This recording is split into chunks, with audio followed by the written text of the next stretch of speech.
black janitor harassed at office party until he reveals he is the CEO's father. Jonathan Walker had been a janitor at the prestigious Ainsley Tech corporate headquarters for almost 5 years. The building, a sleek, modern skyscraper that towered over the city, housed some of the brightest minds in the tech industry.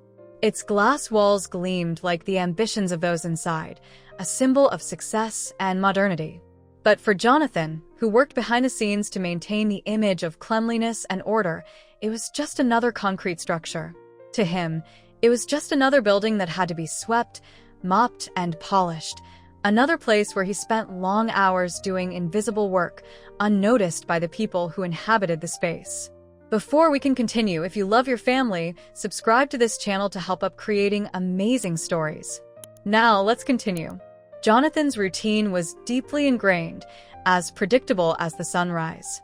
Every morning, he arrived early before most of the employees to set up his cleaning cart by the front entrance. He would unlock the large metal doors, his worn key making a familiar clicking sound as it turned in the lock, and the air inside would always feel cooler, more sterile, a stark contrast to the hustle and bustle of the outside world. The high-powered executives were still wrapped up in their personal lives, probably sipping their morning coffee in the comfort of their homes, while Jonathan was already at work, making sure that the building was pristine for another day of board meetings, sales presentations, and conference calls.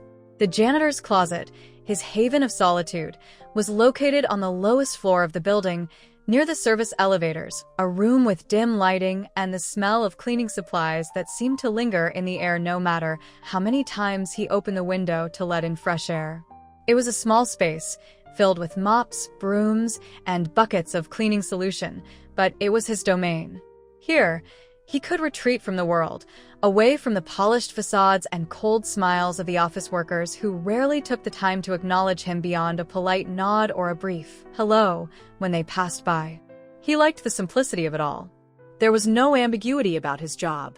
It was straightforward, a task that could be completed without needing to navigate complex interpersonal dynamics or office politics. He came in, cleaned the floors, wiped the windows, scrubbed the toilets, and left. No one expected more from him, and he didn't expect more from them. It was a system that worked, a routine that allowed him to focus on the things that really mattered, keeping his head down, avoiding unnecessary attention, and earning a paycheck that helped keep the lights on at home. Jonathan was content with the predictability of it all. He'd long ago resigned himself to his position in life. His role as a janitor wasn't just a job, it had become part of who he was. The work, though physically demanding, had become a comforting rhythm. It kept him busy, kept him focused. And while others might have looked down on the position or dreamed of something more, Jonathan had long stopped wishing for a different life. His days passed in a blur of routine, arriving early, cleaning late, then heading home to a small apartment where he would spend the evening alone, watching old reruns of shows he didn't particularly care about but found soothing. The silence in his apartment mirrored the quiet solitude of his work, and for the most part, he was fine with that. Jonathan's personal life had become somewhat of an afterthought. His wife, Carol, had passed away several years ago from a sudden illness, and though the pain of losing her still lingered, he had found solace in the small, quiet life they had built together.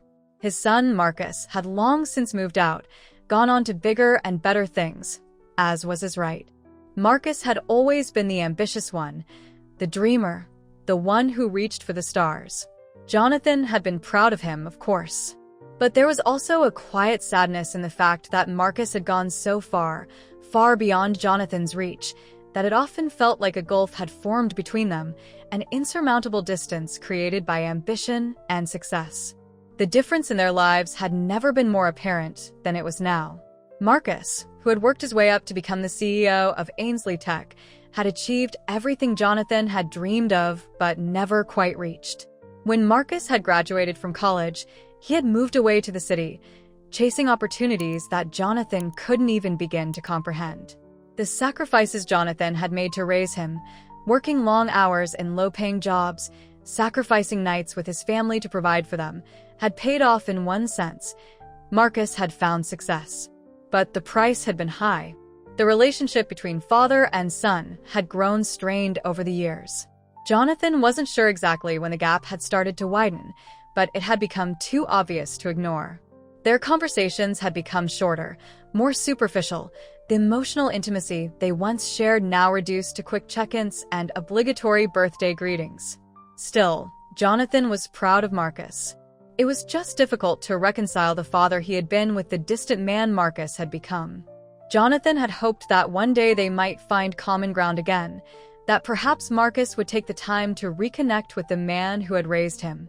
But as the years passed, that hope seemed more and more like a fading dream. The upcoming office party was, in some ways, a sign of this. Every year, the company held an elaborate celebration to mark the success of their latest project, and this year, as usual, Jonathan hadn't thought much of it. He wasn't invited, and he wouldn't have expected to be. It wasn't his world, and it hadn't been for a long time. He had seen the glitzy emails announcing the event, a celebration of success, that were sent out to all the staff. He had always avoided these events, knowing that his place wasn't there. The shiny, well-dressed employees would be mingling, chatting about business and strategy, their conversations filled with buzzwords and jargon Jonathan didn't care to understand. He'd heard bits and pieces about the parties over the years, but they never piqued his interest. No, his place was with the cleaning supplies and the sound of the vacuum sweeping across the carpet. But this time things were different. One day, after finishing his shift and preparing to leave, he received an unexpected message from Marcus. "Dad, I know you don't usually come to these things, but I wanted to personally invite you to the office party tonight. It would mean a lot to me if you came." Jonathan had paused, staring at the screen of his phone. His fingers hovered over the keys, uncertain. For a moment, he considered declining. He wasn't sure if Marcus really wanted him there or if it was just another polite invitation sent out of obligation. But then, the thought crossed his mind. Maybe Marcus truly did want him there. Maybe this was a sign that things were changing between them. After a brief moment of hesitation, Jonathan replied, accepting the invitation. He couldn't remember the last time he had attended one of Marcus's work events. Years, maybe. He wasn't sure if he was prepared for what awaited him. Still, there was something about Marcus's message, something that made him feel like this might be an opportunity to bridge the divide that had grown between them. But as the evening of the office party drew nearer, Jonathan's nerves grew. What would he wear? He only had one suit, and it was far from the polished designer suits his son's colleagues would be wearing. Would people stare at him? Would they recognize him? And what if Marcus, who is now the powerful CEO of Ainsley Tech, no longer saw him as the father who had raised him, but simply as a relic of the past? Despite his worries, Jonathan dressed as best as he could, donning the only suit he owned. It was a black blazer with slightly worn edges, paired with a pair of gray pants that had been carefully pressed. He had made sure to iron his shirt, though he knew it was nothing special. He combed his hair and adjusted his tie, though the knot felt too tight around his neck. He didn't look like the other guests at the party, he knew that. He was just the janitor. And he would always be just the janitor, no matter how many years passed or how much his son had achieved. Jonathan took a deep breath as he left his small apartment, walking toward the office building for the first time not as a worker, but as a guest. He wasn't sure what to expect, but he couldn't shake the feeling that this night was somehow going to change everything. Jonathan Walker's mind raced as he made his way to the office party. He'd put on his best suit, a faded black blazer and gray slacks, a combination that felt too stiff for his usual comfort. It wasn't that the suit itself was a poor fit. It was a fine suit, bought in a past era when he still thought he might find his way into a different life, but it felt out of place against the modern sophistication of the Ainsley Tech building.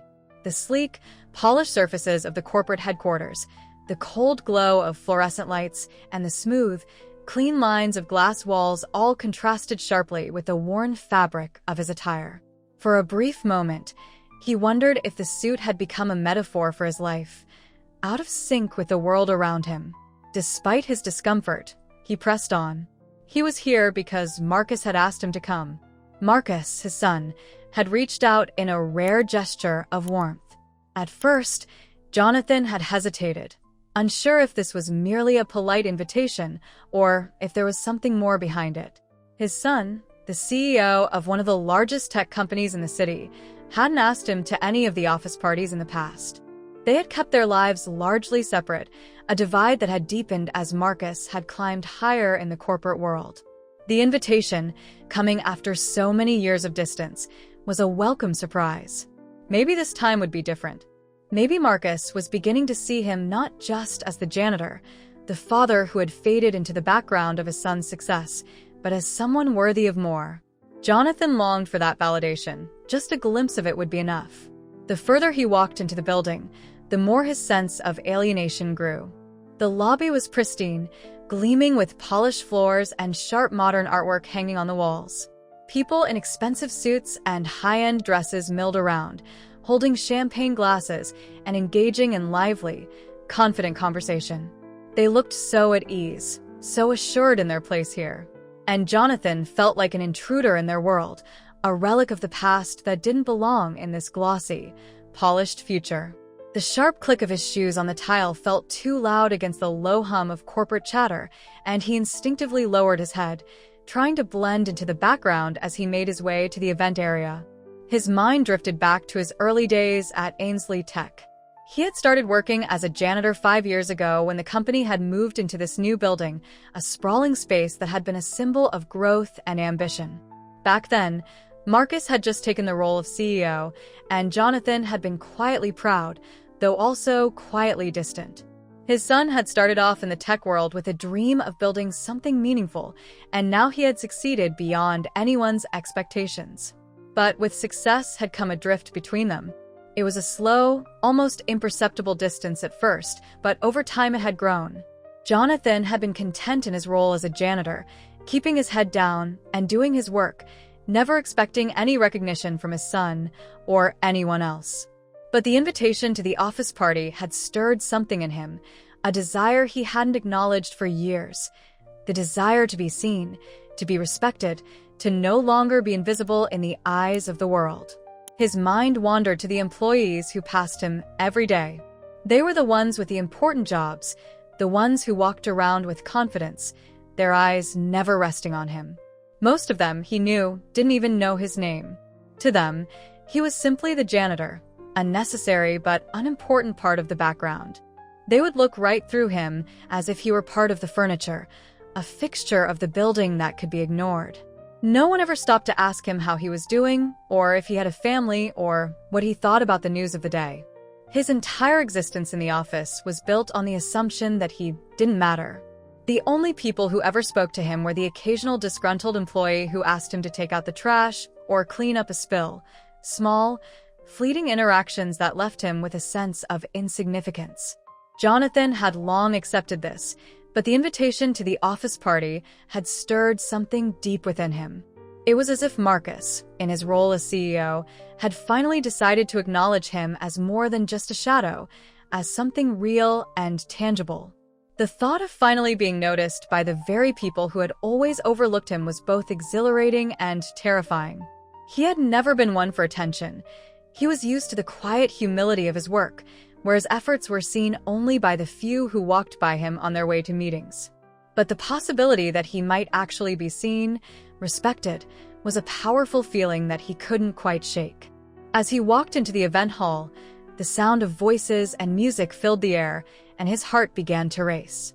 The large room was bathed in a soft, ambient light, with people gathered around high-top tables, laughing, talking, and drinking champagne.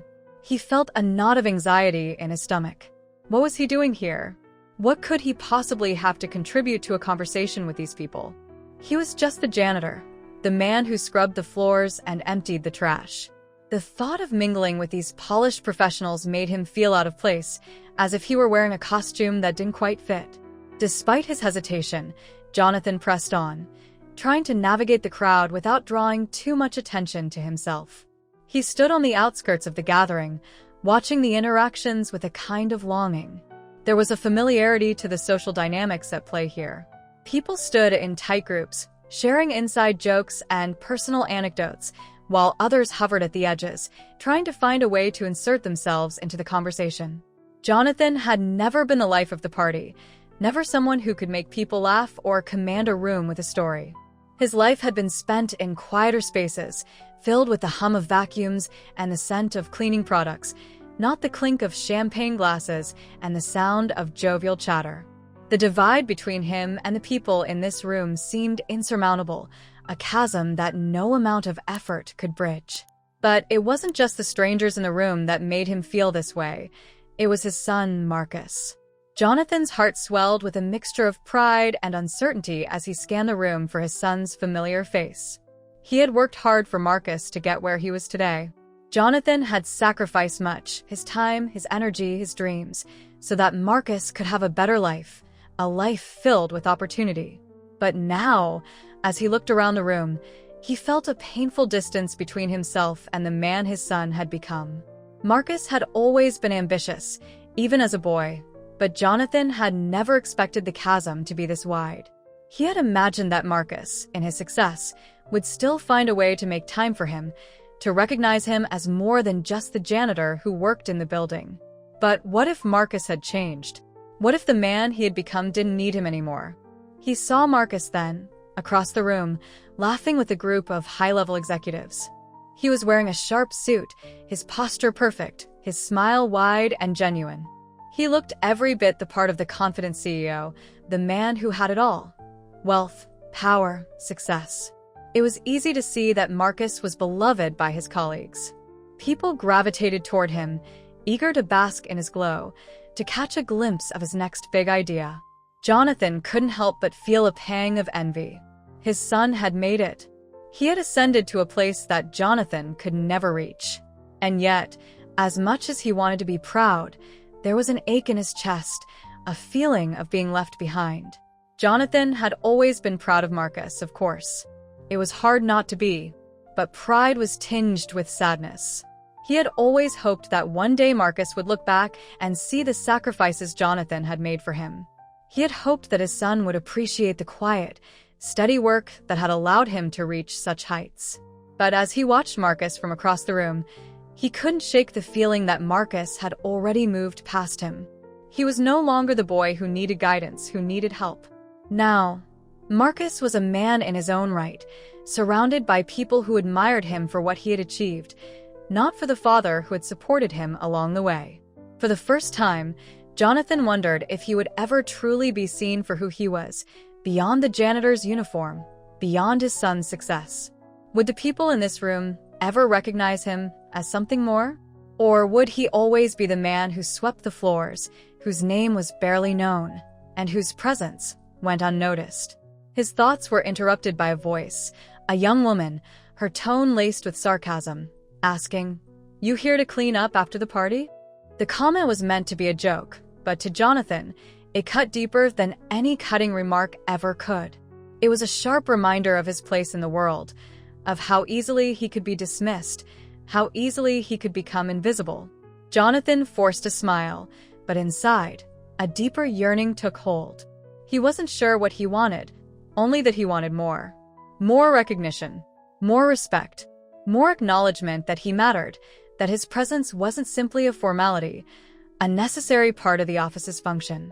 He wanted to feel like he belonged here, like he was seen for who he was, not just for the uniform he wore. The truth was, Jonathan wasn't sure what he wanted anymore. All he knew was that for the first time in a long while, he was starting to ask the question, what if I could have more? As Jonathan crossed the threshold into the main event hall of Ainsley Tech's office party, he felt a wave of discomfort wash over him. The gleaming modern architecture of the building, with its soaring ceilings and expansive windows, had always struck him as imposing from the outside. But now, in the heart of the celebration, it felt downright alien. The clean lines of glass and steel that dominated the space seemed to sharpen the divide between himself and the employees gathered inside. They moved with ease, their tailored suits and high-end dresses marking them as regulars in this world of polished elegance. Jonathan, in his well-worn black blazer and slightly frayed gray slacks, felt like an outsider, someone who had wandered in from a different universe altogether. As he walked in, his mind raced with conflicting emotions. The warm glow of soft lighting from strategically placed chandeliers reflected off the glass walls, adding a surreal sheen to the room. People clustered in groups, their laughter echoing in the spacious hall, but there was a coldness in the air too, an intangible barrier that Jonathan felt almost immediately. The noise, the clinking of champagne glasses, the low murmur of high-level corporate discussions, all of it was a world he knew only in passing, but never quite belonged to. The carefully orchestrated smiles and perfect posture of the PEO. PLE around him were both an invitation and a reminder that he was an outsider. For a brief, disorienting moment, he wondered if he had made a mistake in coming. Perhaps it would have been better to remain in his familiar place, mopping the floors and emptying trash cans in the background, where he was always invisible, unnoticed but safe in his anonymity.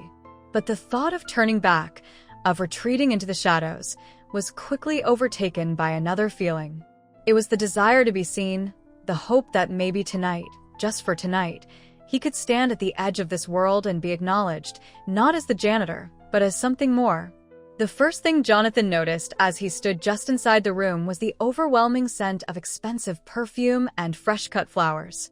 The air smelled sterile, almost clinical, as if it had been carefully curated to match the pristine nature of the space itself. But beneath the clean surface, Jonathan could feel an undercurrent of tension.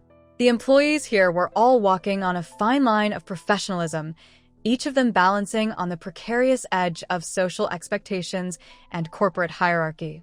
They had mastered the art of office decorum, of smiling and making small talk, of exchanging pleasantries while subconsciously sizing each other up. As he walked further into the room, he caught the occasional glance from people who passed by him. Their eyes would flicker briefly toward him before moving on, as if trying to process his presence. He wasn't sure if it was because they recognized him as the janitor or if it was the fact that his presence in this environment was so out of place. He had never been the subject of much attention, and he certainly hadn't planned on being the focal point of anyone's gaze tonight. But it was hard to ignore the subtle, if fleeting, glances that came his way. He could feel the judgment in them, but it wasn't overt. It was quiet, a sort of muted dismissal that stung nonetheless. Jonathan didn't want to be the center of attention. That had never been his role, and he wasn't sure how to navigate this world where so many people moved through life as if they had been born to it. He had never known what it was like to walk into a room with such confidence, to be the person others gravitated toward. His son, Marcus, was one of those people. The way Marcus stood among his peers with effortless charm and charisma, the way others seemed to hang on his every word, Jonathan felt the contrast deeply. His son had arrived at this party as the undisputed king of the room, the successful CEO who had risen to the top of the corporate ladder.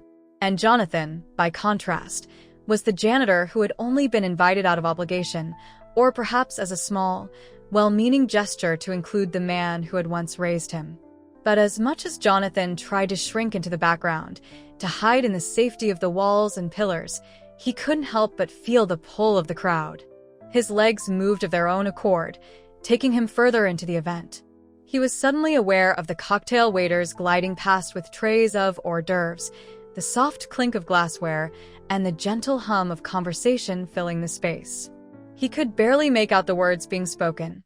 Everyone seemed to be talking at once, in a kind of orchestrated chaos, as if the social rules of this environment demanded a constant stream of interaction. There was a rhythm to it, an almost choreographed dance of conversation, one in which Jonathan wasn't sure he knew the steps. He scanned the room for Marcus. There, near the center, Marcus stood surrounded by a small group of executives and high-level employees. His posture was perfect, exuding authority and confidence. He was laughing at something one of the executives had said, his arms crossed in front of him, a comfortable smile playing at the corners of his mouth. Jonathan had seen Marcus like this before, always in control, always at ease with himself. But now, as he looked at his son, Jonathan felt a pang of jealousy mixed with longing. This was the world Marcus had entered, a world where Jonathan no longer belonged. For a moment, Jonathan wondered if Marcus would even recognize him here. They hadn't spoken much recently, and in the sea of people, it was easy to imagine his son not even noticing him. There was a certain loneliness that gripped him in this moment, one that went beyond the physical isolation he had felt in the cleaning closets over the years. Here, in this sea of professionals, surrounded by people who moved with such ease, Jonathan felt like he had been left behind, not just in terms of career, but in terms of family, too. Suddenly, Marcus spotted him. Their eyes locked across the room, and for a brief moment, the world around Jonathan seemed to blur. There was a flicker of recognition, followed by a moment of hesitation before Marcus raised his hand in a casual greeting. "Dad," he called out, his voice ringing clear across the room. The word felt strange to Jonathan, unfamiliar in this space. It wasn't that he wasn't used to being called Dad, but here, amidst all these people, it felt almost out of place. Jonathan walked toward him, every step heavy with a strange mixture of excitement and trepidation. He could feel the eyes of the others on him now. As he got closer to Marcus, he saw the subtle shift in the crowd. Some of the executives stiffened, a quiet murmur of curiosity circulating. Jonathan couldn't help but feel self-conscious. What did they think of him? Did they see him as just a visitor here, someone who had no business in their world? Was he a curiosity, a relic from Marcus's past that was now awkwardly thrust into the present? "Dad, I'm so glad you came," Marcus said warmly as Jonathan reached him. The handshake that followed was firm, but there was an undercurrent of something Jonathan couldn't quite place. Was it genuine warmth? Or was it just the polite gesture of someone who had to acknowledge his father in public? Marcus smiled at him, but there was a certain stiffness in his movements, a tightness around his eyes that made Jonathan uneasy. "Glad to be here, son," Jonathan replied, his voice rougher than usual. He wasn't used to this kind of attention, to being so conspicuously placed in front of so many people.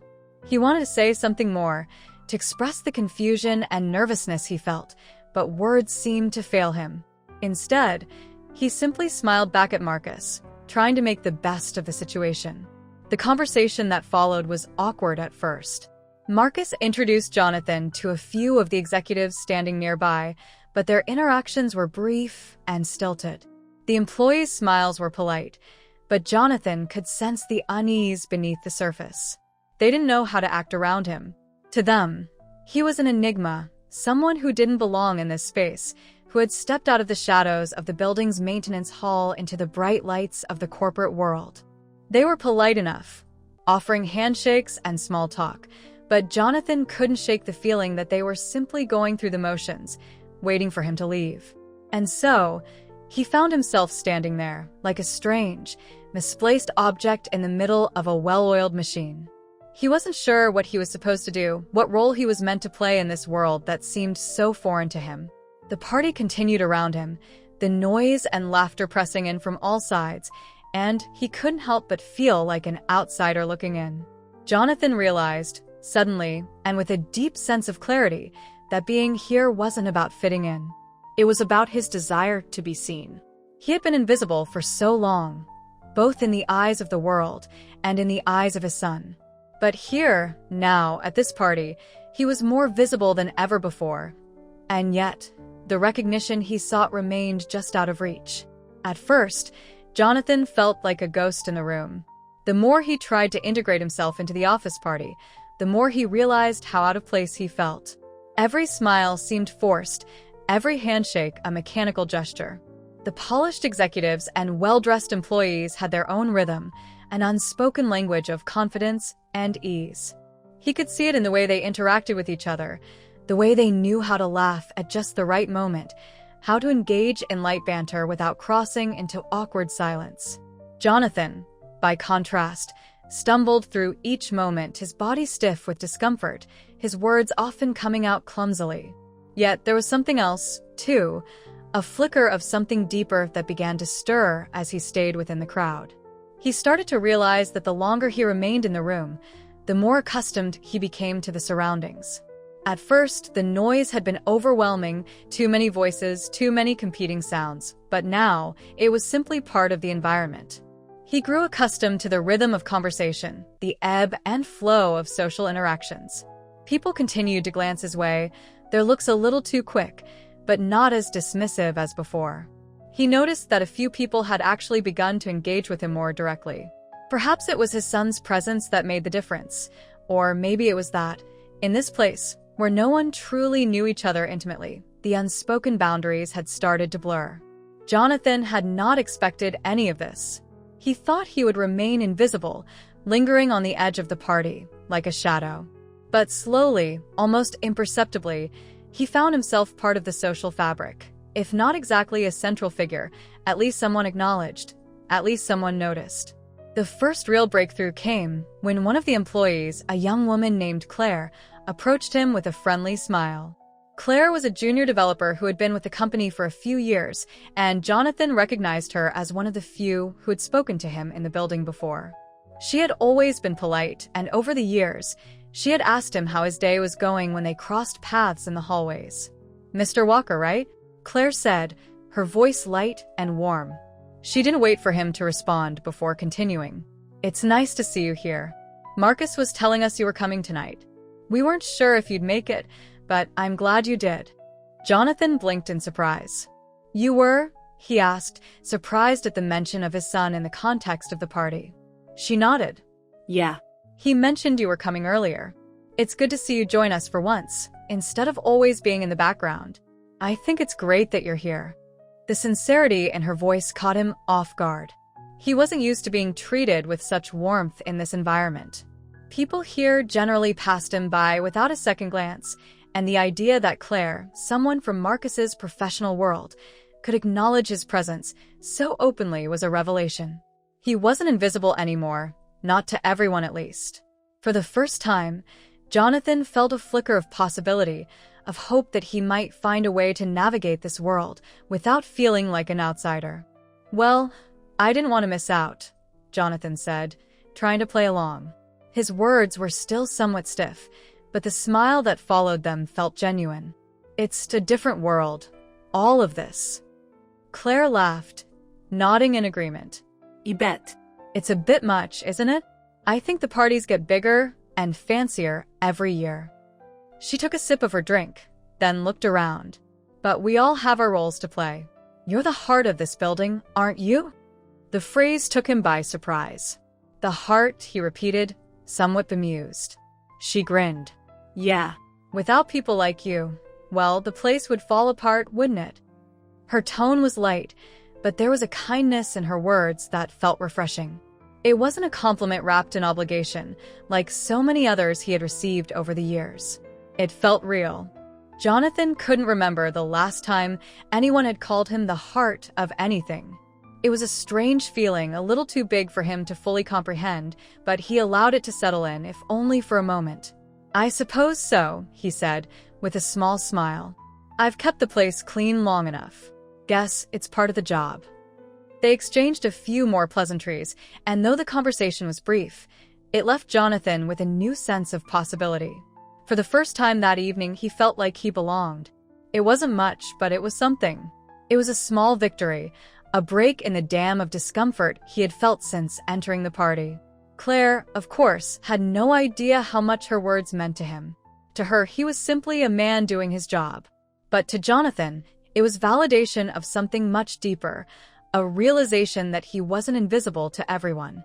And that mattered more than he had expected.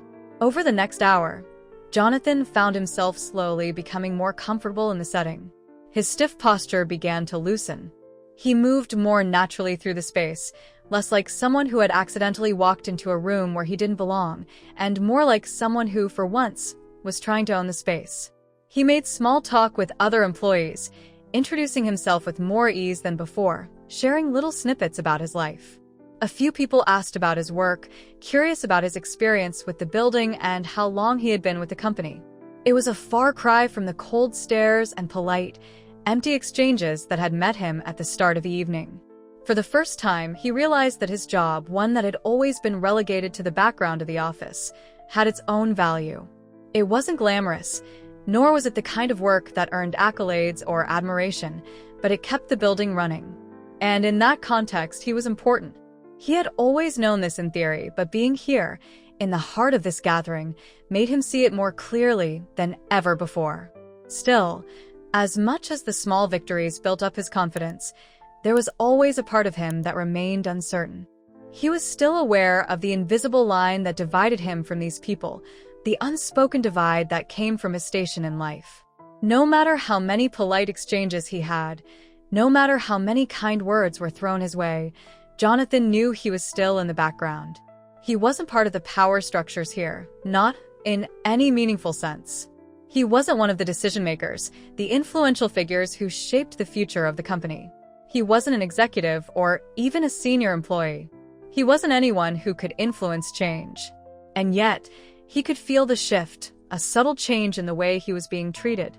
The tension that had marked his first moments in the room had started to ease, replaced by an almost imperceptible shift in the energy. The employees who had once avoided his gaze now met his eyes with curiosity, as if they were beginning to view him as more than just the janitor.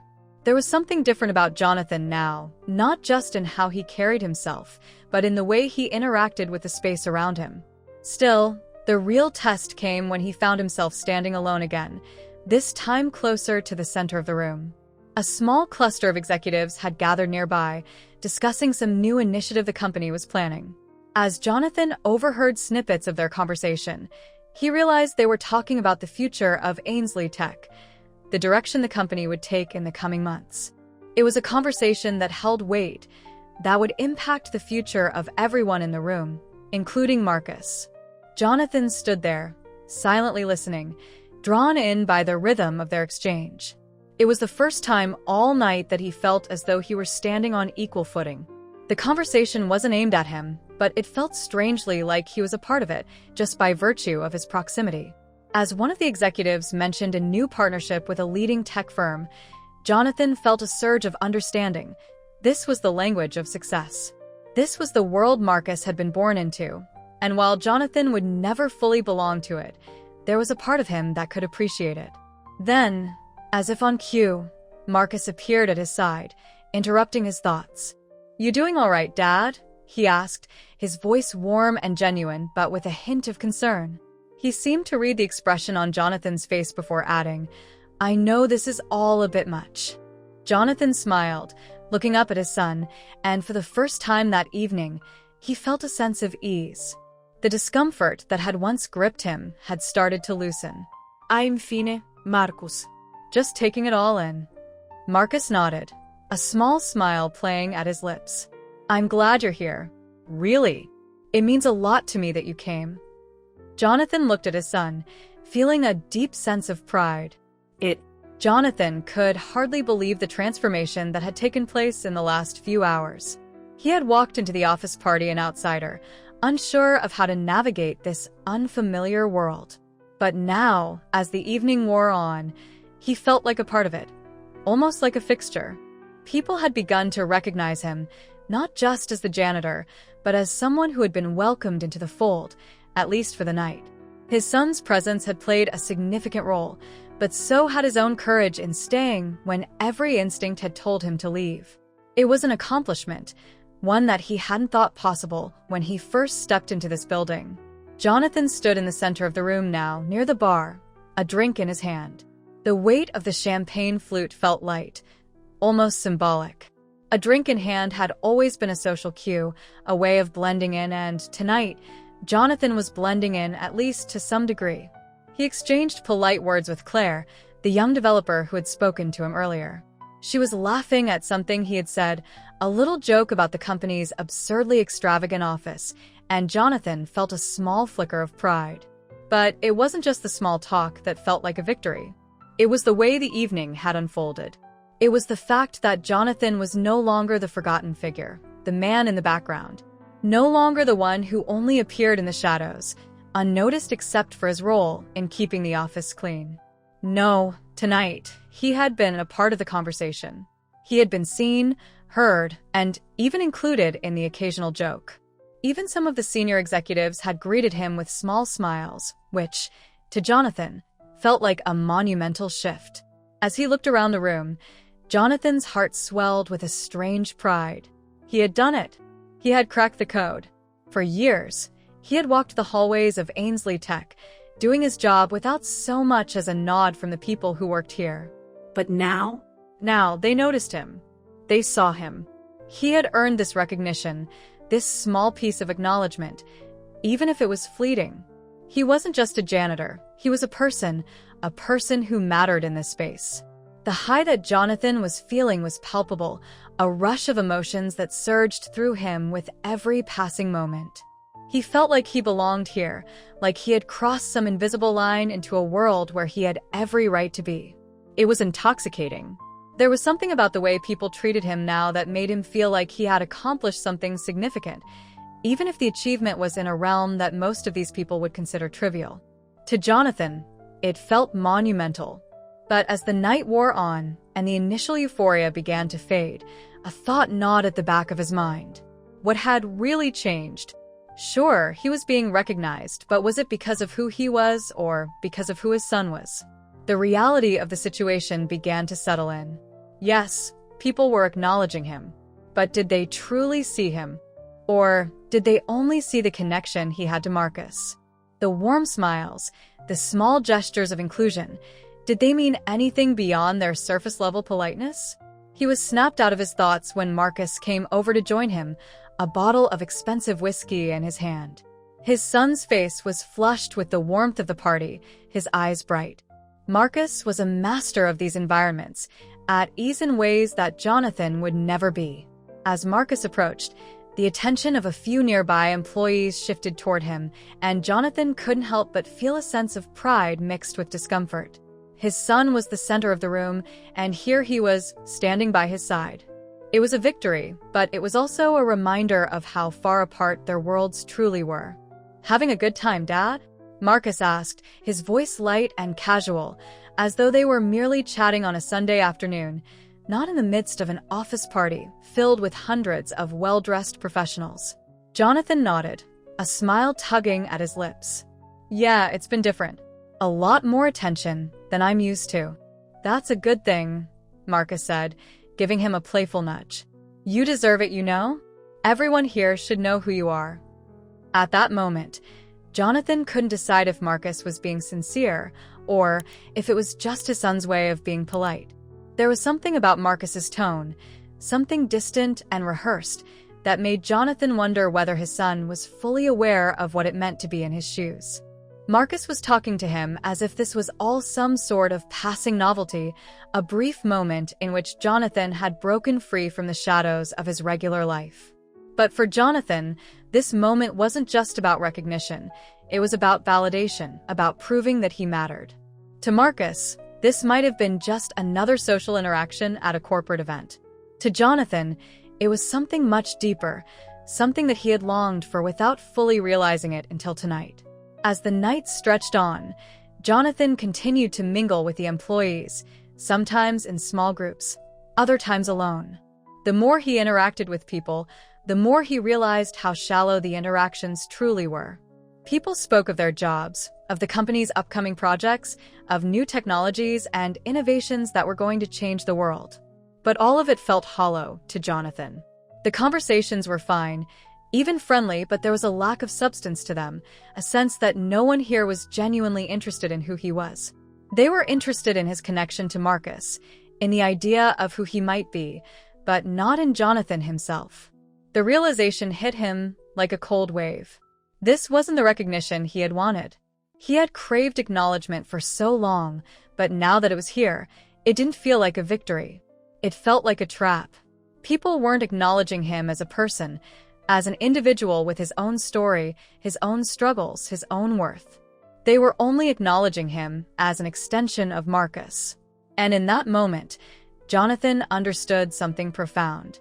The recognition he had longed for wasn't enough if it wasn't real, if it wasn't rooted in who he was, rather than who people thought he was. His thoughts were interrupted when a group of senior executives approached him.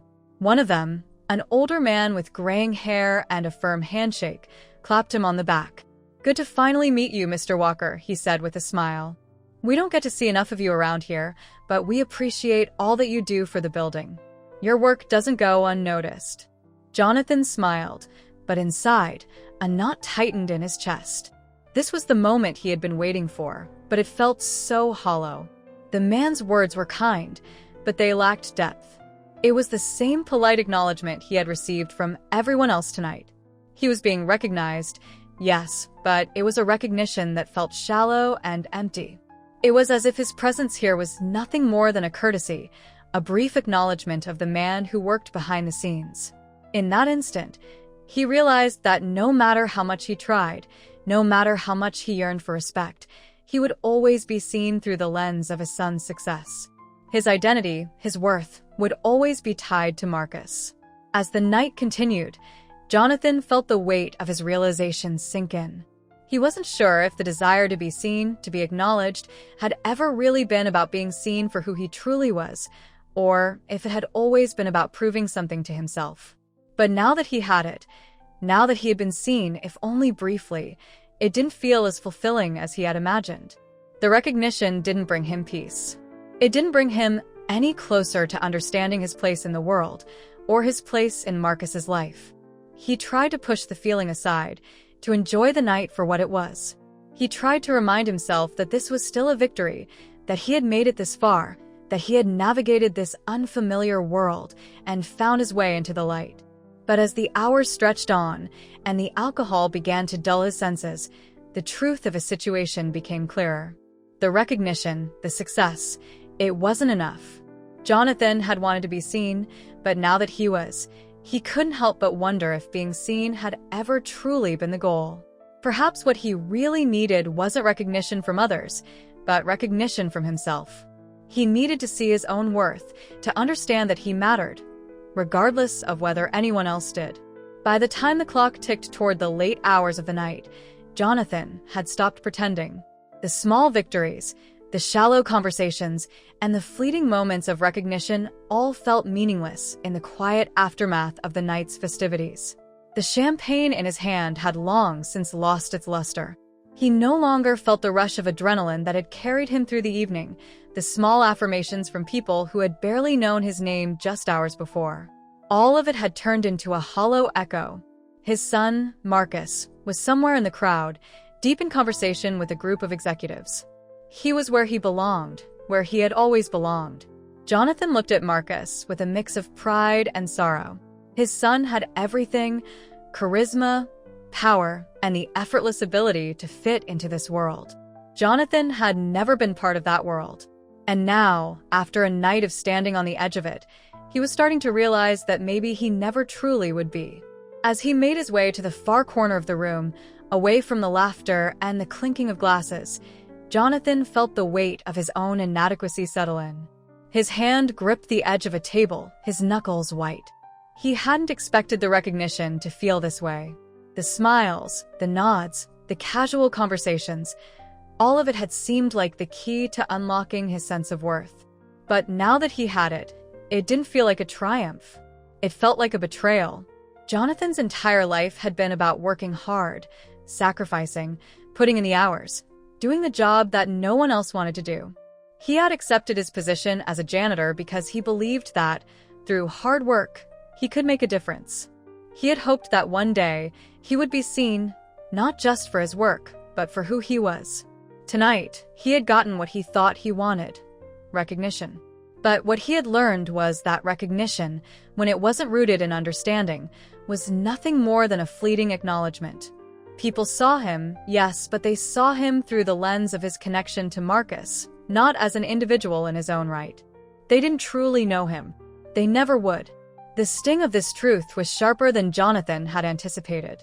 For a brief moment, he had convinced himself that tonight was about more than just surviving the party. He thought it was about fitting in, about being valued for who he was. But in the end, it was about being acknowledged as Marcus's father. To them, that was all he was, nothing more than the janitor who happened to have a successful son. He could hear the distant hum of conversation around him, but none of it felt real. His legs were stiff, his body weighed down with the realization that he had been chasing something that had never existed, something that he couldn't have, no matter how hard he tried. A familiar voice pulled him from his spiraling thoughts. Dad. It was Marcus. His son had finally made his way over, his expression a little different now that the party was winding down. There was a softness in Marcus's eyes, a look that Jonathan hadn't seen before. The earlier warmth was gone, replaced by something more pensive, perhaps even wary. Jonathan turned to face him, but he didn't know how to respond. What could he say? How could he explain the flood of emotions that had overwhelmed him in the last hour? He had wanted to be a part of this world, to feel like he belonged in it. But now, standing here, he realized that he had never truly belonged. The recognition was hollow. The admiration was meaningless. "I thought you were having a good time," Marcus said, his voice steady but laced with concern. He glanced around as if he, too, could sense that something wasn't right. "I was," Jonathan muttered. He wasn't sure what else to say. He had been, but he wasn't anymore. The weight of the evening had finally caught up with him. "You don't look like it," Marcus observed, his eyes narrowing as he looked closely at his father. Jonathan shrugged. "It's just a lot to take in." For a moment, neither of them spoke. Marcus stood there, silently assessing his father. Jonathan felt his son's gaze on him, as if Marcus was seeing him for the first time. He had been proud of Marcus for so long, proud of the man he had become, the success he had achieved. But tonight, Jonathan couldn't shake the feeling that he had failed in some way. He had spent so many years putting everything into making sure Marcus had opportunities he never had, giving his son everything he needed to succeed. But now, standing in the heart of this glossy corporate world, Jonathan felt like a failure. He wasn't part of this world, and he never would be. He wasn't the man who belonged in boardrooms or at cocktail parties. He was the man who swept the floors, who cleaned the messes other people left behind. And that was all he had ever been. "Dad, I'm sorry," Marcus said, his voice softening. "I didn't mean for you to feel like this. I really didn't. I thought you'd enjoy the night." Jonathan looked at Marcus, and for the first time, he saw the distance between them, a chasm that had always been there, but which he had never fully understood until now. His son had grown up in a world of power, wealth, and influence. Marcus had never known what it was like to be invisible, to be dismissed. He had never experienced the quiet isolation that Jonathan had lived with for so many years. And now, as much as Marcus might care, he could never truly understand the depth of his father's longing to be seen, not just as the father of the CEO, but as a person in his own right. "I never wanted to feel like this," Jonathan said, his voice thick with emotion. "I didn't want to be some figurehead for your success. I wanted to be more than that. I wanted to be seen for me." "I know, Dad," Marcus said, stepping closer, his hand reaching out to rest on his father's shoulder. "But it's not as simple as that. People don't just see you because they're supposed to. They see you because they want to. And right now, I think people see you as part of my story. But that's just how it is. And maybe that's not fair. But you can't change it." Jonathan felt the sharp edge of Marcus's words dig into him. It wasn't fair, he knew that.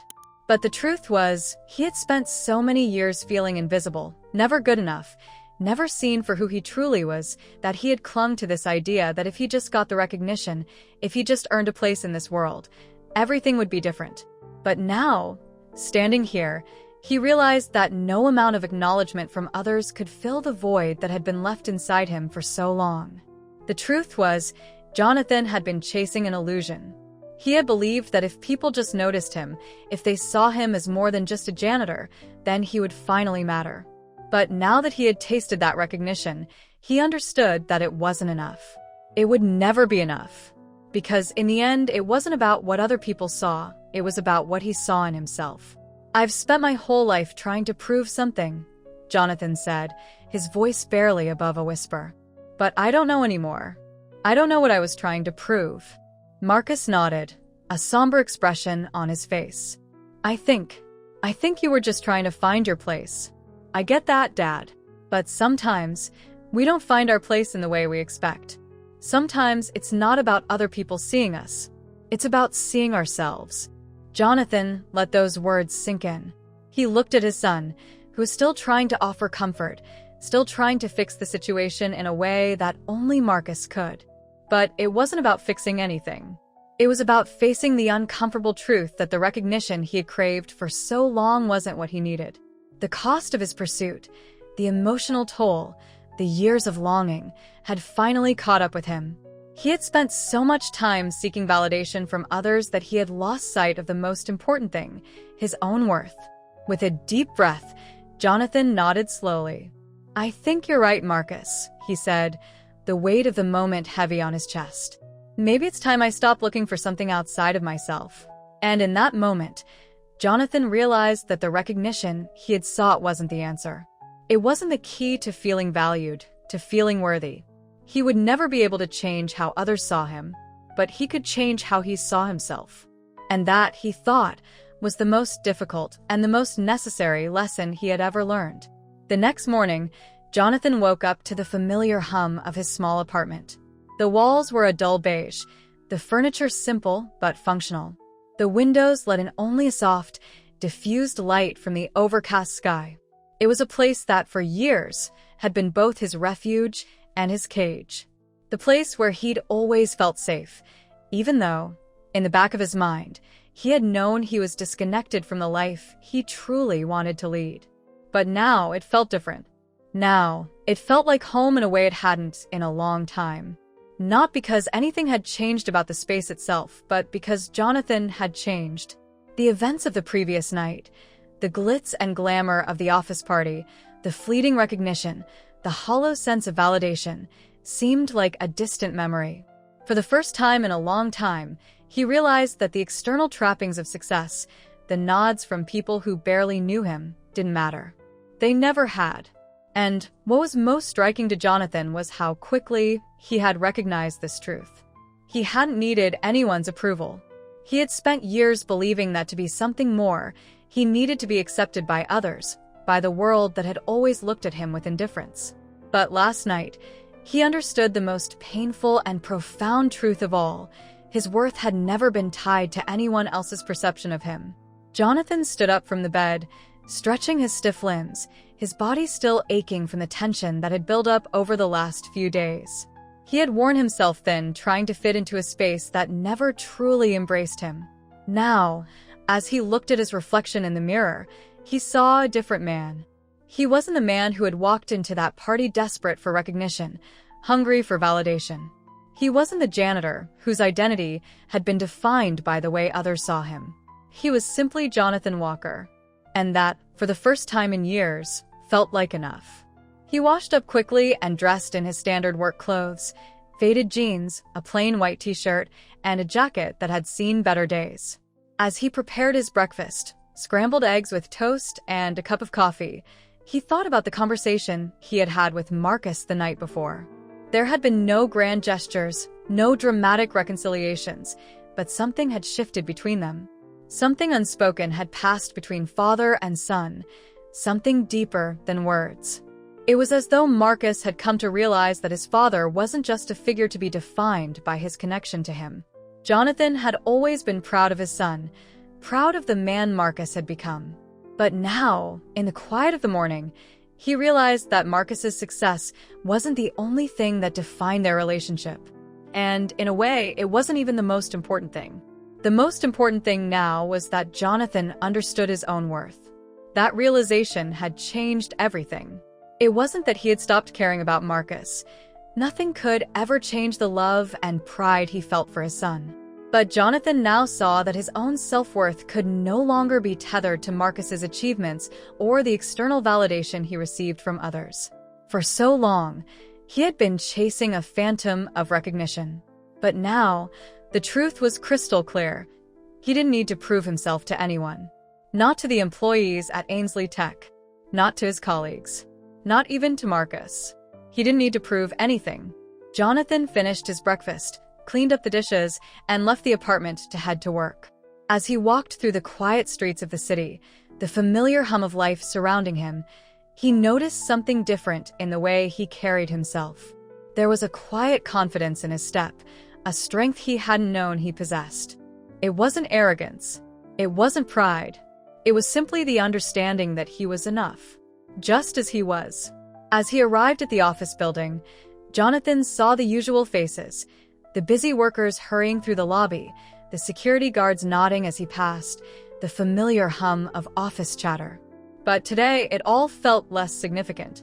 For the first time, he no longer saw himself as invisible. His role as the janitor was still the same. The work he did was still necessary. But it was just that work. It didn't define him. It didn't make him who he was. His value wasn't dependent on the recognition he got for it. Jonathan stepped into the supply closet to gather his cleaning equipment, but this time, he didn't feel the usual pang of frustration, the sense of insignificance that had plagued him for so many years. His mind was clear. His heart was lighter. This was his job, yes, but it was not his identity. He could walk into that building every day, sweep the floors, empty the trash, and still be Jonathan Walker, a man of integrity, a father, and a person worthy of respect.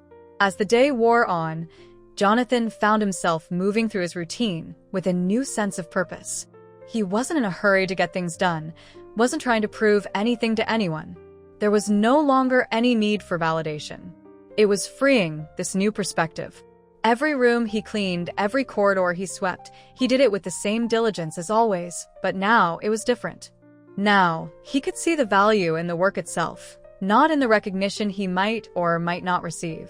And strangely, that made all the difference.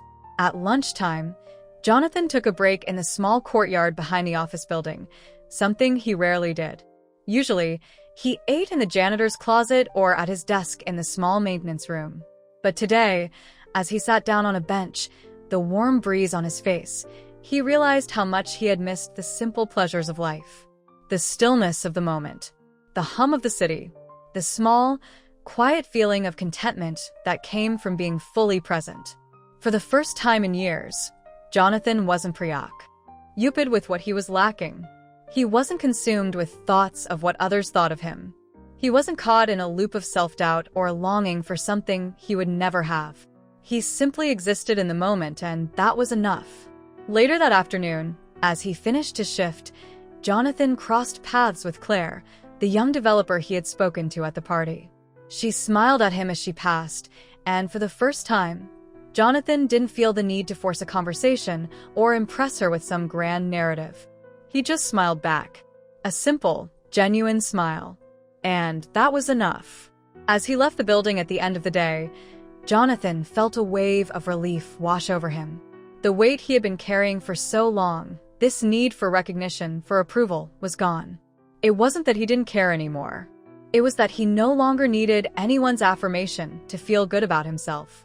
He was enough just as he was. The next day, when he arrived at the office, there was a different atmosphere between him and his colleagues. People were still polite, still respectful, but there was no longer any expectation of grand gestures or forced recognition. And that, to Jonathan, was the most liberating thing of all. The pressure was off. He could just be himself. In the weeks that followed, Jonathan's relationship with Marcus shifted, too. It wasn't that Marcus had changed, but that Jonathan had stopped looking to him for validation. They spent time together, but now it was different. There was no longer the unspoken weight of expectation between them. Marcus was still successful, still the CEO of Ainsley Tech, but Jonathan no longer saw himself as living in the shadow of his son's success. He had found his own place in the world. Jonathan didn't need the accolades or the recognition to know who he was. He had found a new peace, a new understanding of his own worth. He wasn't invisible anymore, not to himself, and that, he realized, was the only kind of visibility that truly mattered. Disclaimer: this channel does not support or tolerate any form of discrimination, racism, prejudice, or violation of human rights. The stories presented here are original and created by the author with the aim of promoting reflection, awareness, and dialogue. All content is developed with respect for diversity and the dignity of all people.